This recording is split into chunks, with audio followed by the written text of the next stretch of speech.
What's the most unnecessary act of violence in a game by players that you've ever seen?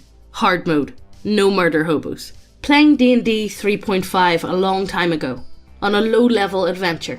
PCs were either level 1 or 2 at the time. Forget exactly. Party is hired by town to deal with an infestation of giant bugs. The bugs are native to the region, but the level of attacks in the town in both frequency and numbers is new. Shortly afterwards, there's a fairly large attack, which the PCs help fend off. Want to track that last group back to where they came from, see if there's anything special about them. Problem: nobody in the party can track worth a damn.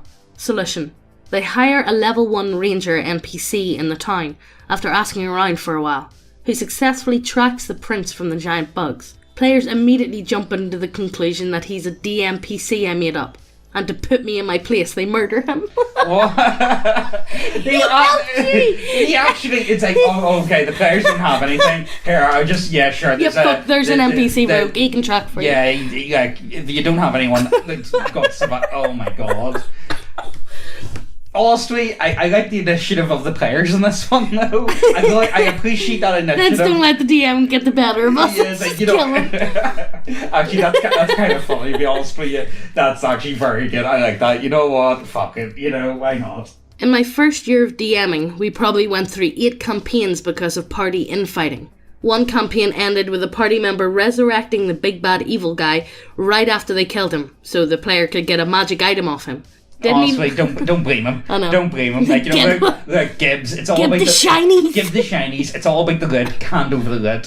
Why did we have to wait till he was alive to, you know what I mean? Didn't even want the magic item once they got it. It's okay though. With guidance, they've gotten much better. I find the best way to unite the players together is by creating an antagonist they absolutely despise, so their hatred outweighs their desire to dick around with each other. That's actually a really good way. That's genuinely a really good way to do it. You know, and that's actually pretty spot on. I don't know, I've never really had that much problems with, like, PvP, for the most part. I've never came across that many people that are, like, going out of the way to try and, like, underhand and undermine other players. Yeah. But that's actually a really good way, actually. I like that. I like that. There was an in-character bet between 3 of the players on the outcome of an upcoming battle with a dragon. All 3 of the bets involved the half-orc berserker dying, so they wordlessly agreed to work together to ensure he died. First, they manufactured a series of events that would bait the half-orc into attacking another party member, so that they would be justified in tying him up. Then once we reached the dragon's lair, they tossed a twin fireball at it to wake it up, or piss it off. It was asleep, obviously. Slit the half-orc's throat and kicked him towards the dragon, and promptly ran. The dragon, having just woke up, assumed the half-orc was the one who cast the fireballs, and immediately tears him to shreds. However, everyone forgot that the half-orc's racial feature would make him not actually die, including the half-orc's player.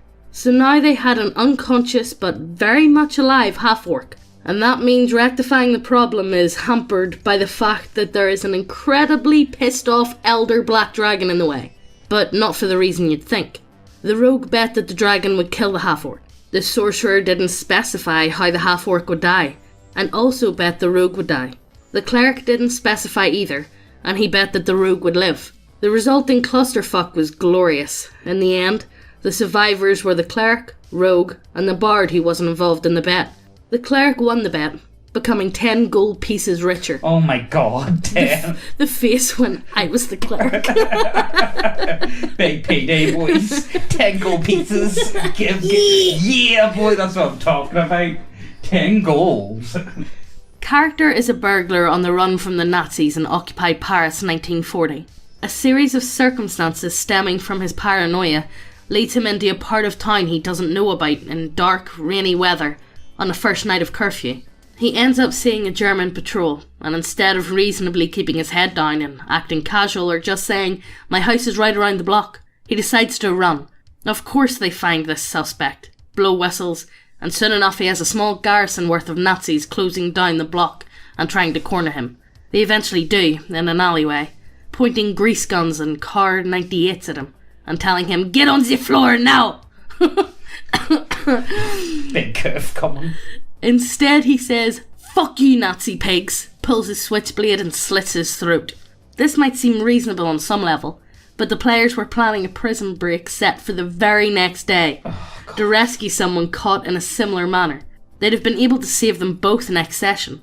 Instead, he had to make a new character. Why? I don't know. I've got so many questions on that. It's almost disappointing. I know. But I would genuinely love to play like a Call of Cthulhu game set in like Nazi-occupied Paris. Yeah. And I would love the idea of like, you have to collect like, mythical Cthulhu artifacts, like, like Nazi gold and stuff like that. Yeah. I think it would make for such a cool setting. Yeah. And like, of Nazi course. UFOs and shit. Yeah, and also like, I would expect a game like that to have a lot of like cyanide pills, fake teeth, like, Yeah. operate like, agents killing themselves. Yeah. I would imagine that would be a very common thing. However, in this situation, it just doesn't seem to add up. Yeah. I don't know. Maybe he just was sick of his character. And you know what? The players Fuck this. See you about, boys. Anyway, on to the next post. Playing Shadowrun. Hacking a semi-orbital supersonic freight aeroplane and crashing it into the Alps at maximum velocity, just to trigger an avalanche. Said avalanche was caused only to create a distraction around the local archaeology, while the team busted a friend out of a local megacorp black site. Actual deaths were very low, but property damage was immense.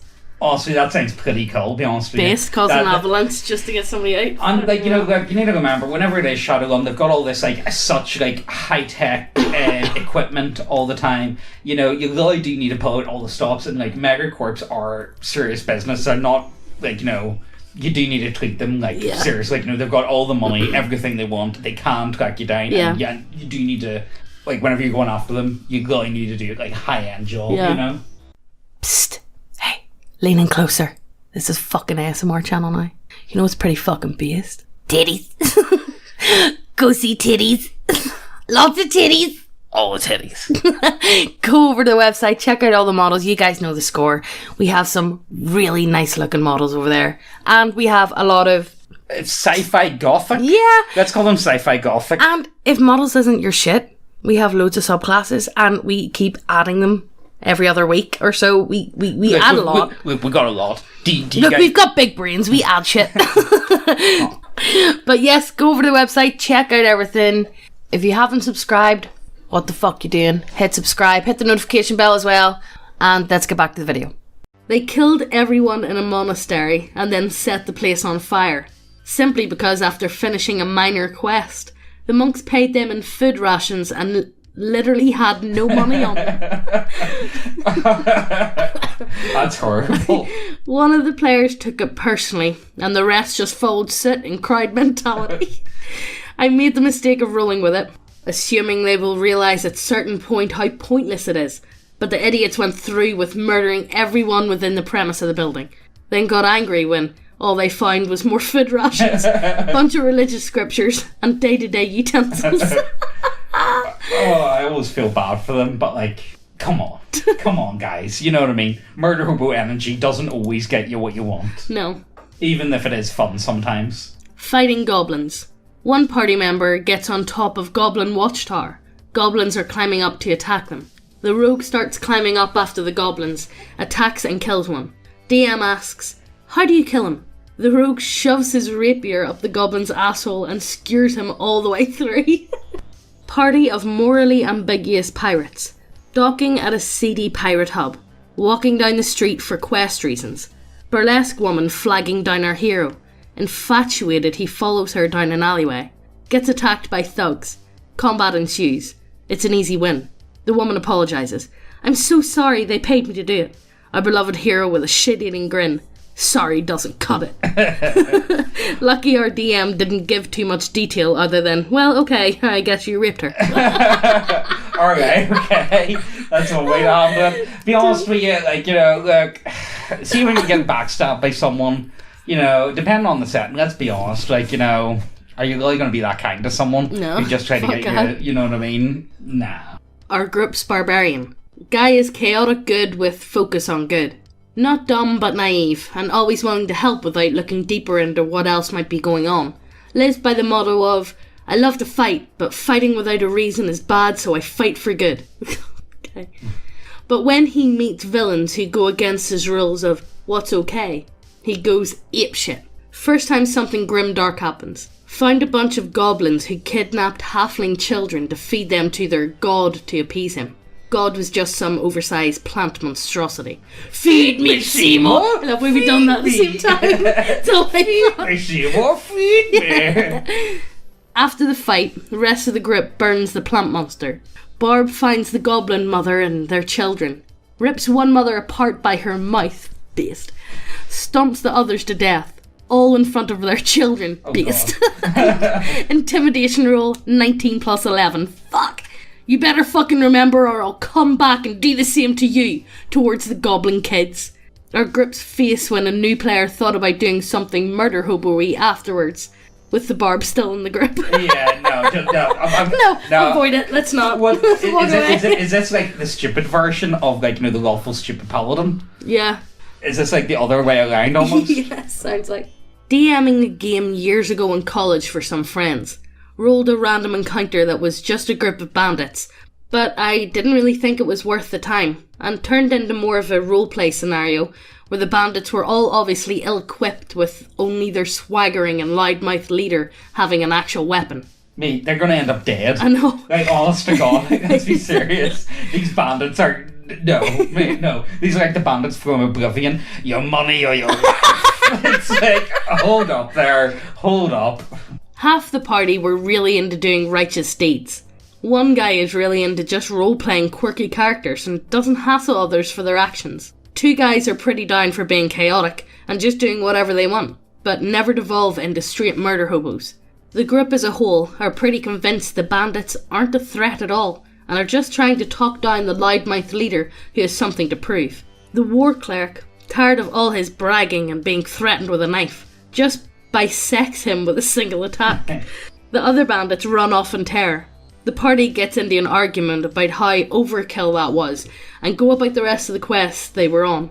On the way back, they run into the local constabulary that was investigating the murder of a local folk hero. They killed Goblin Head, boys. They killed Goblin Head. Oh, Jesus Christ. The bandit leader turned out to be very popular in the nearby town, and his death had shocked the community, as they would never believe that he was a bandit. The war cleric, believing his actions were just, outright admits that he was the one who killed the guy. The constabulary are a bit shocked, but not really willing to try and arrest him, since it's obvious the party is adventurers that would break them in half. But half the party, the righteous half, basically work together in PvP to restrain and arrest the cleric. There's a trial for the Tempest cleric. He thinks the whole thing is a farce. 3 of the players in my group are headed for law school after they finish their undergrad, so they get really into prepping for a trial.